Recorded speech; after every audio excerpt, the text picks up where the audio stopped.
ফিলিস্তিনের গাজায় দুর্ভিক্ষ চলছে বলে ঘোষণা দিয়েছে জাতিসংঘ।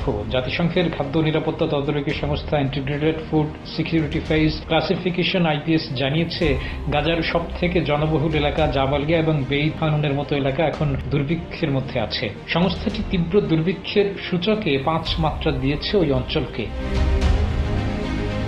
আইপিএসসির মতে যে অঞ্চলে 5টি পরিবারের মধ্যে একটি পরিবার চরম খাদ্যাভাবে রয়েছে এবং অনাহারে ভুগছে, যুদ্ধের কারণে গাজার ওই এলাকায় চরম অপুষ্টি দেখা দিয়েছে এবং মৃত্যু হচ্ছে। আইপিসি জানিয়েছে, গাজার 2,81,000 মানুষ এখন 5ম মাত্রার এই দুর্ভিক্ষ ঝুঁকিতে রয়েছে। এই ঝুঁকি দেওয়া হয় সেই অঞ্চলে যেখানে প্রতি 10,000 মানুষের মধ্যে প্রতিদিন অন্তত 2 জনের মৃত্যু হয় না খাওয়া জনিত কারণে। শিশুদের মধ্যে যাদের বয়স 5 তাদের 30% চরম অপুষ্টিতে ভোগে। RICL TMX, যুগের পর যুগ স্থাপনা থাকে মজবুত।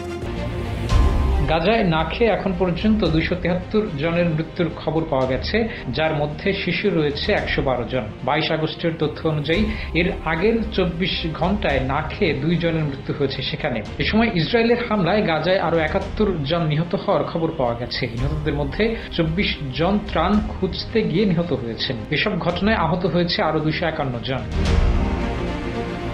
এখন পর্যন্ত গাজায় ইসরায়েলের হামলায় নিহত হয়েছে 62,263 জন। 2023 সালের 7 অক্টোবর ইসরায়েলের ভেতরে হামলা করে ফিলিস্তিনের সশস্ত্র গোষ্ঠী হামাসের ওই হামলায় নিহত হয় অন্তত 1100 ইসরায়েলি। এরপর থেকে গাজায় ইসরায়েলের হামলা চলছে।